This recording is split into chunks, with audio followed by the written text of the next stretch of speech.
Welcome to my channel மாசர கற்போம். இந்த சேனலில் சிஏ ஃபவுண்டேஷன் மேக்ஸ் கம்ப்ளீட்டாக சால்வ் பண்ணியிருக்கேன். ஸோ சப்ஸ்கிரைப் பண்ணிக்கோங்க.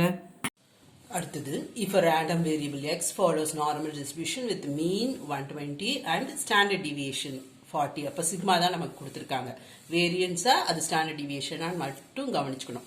Probability of x less than or equal to 50 given that x greater than 120. அப்போ நம்ம எக்ஸுக்கு 150 எக்ஸுக்கு 120 போட்டு z கண்டுபிடிக்கணும். இப்போ z எக்ஸுக்கு 150 போடும்போது z வந்து 0.75, எக்ஸுக்கு 120 போடும்போது z வந்து 0. அப்போ இது என்னவாகும்? Probability of z less than or equal to 0.75 given that z greater than 0. ஓகேவா? இப்போ இது probability of z less than or equal to 0.75 given that z greater than 0. Probability of a by b வந்து probability of a intersection b divided by probability of b. அப்போ a intersection b வந்து என்னது? less than 0.75 greater than 0.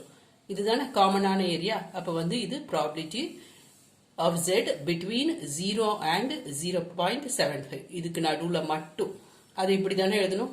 z lies between 0 and 0.75. கீழே வந்து probability of z greater than 0, அதை வந்து 1 minus probability of z less than or equal to 0 னு எழுதலாம். நமக்கு phi of 0.75 வந்து மைனஸ் இன்ஃபினிட்டியில இருந்து அந்த 0.75 வரைக்கும் உள்ள வேல்யூ தான் phi of 0.75. நமக்கு என்ன வேல்யூ வேணும்? இதுதான் வேணும். 0ல இருந்து இது வரைக்கும் தான் வேணும். நமக்கு என்ன தெரியும்? இந்த நார்மல் கர்வ் டோட்டல் வந்து 1, இந்த பாதி வந்து 0.5, இந்த பாதி வந்து 0.5. ஸோ இந்த ஃபுல் வேல்யூல இருந்து 0.5 நம்ம சப்ராக்ட் பண்ணணும். புரியுதா? இதுல இருந்து இது வரைக்கும் நமக்கு தெரியும் phi of 0.75. அந்த வேல்யூல இருந்து இந்த 0.5 சப்ராக்ட் பண்ணிட்டோம்னா நமக்கு இது கிடைச்சிரும். So 0.7734 minus 0.5 divided by 0.5, that is approximately 0.55.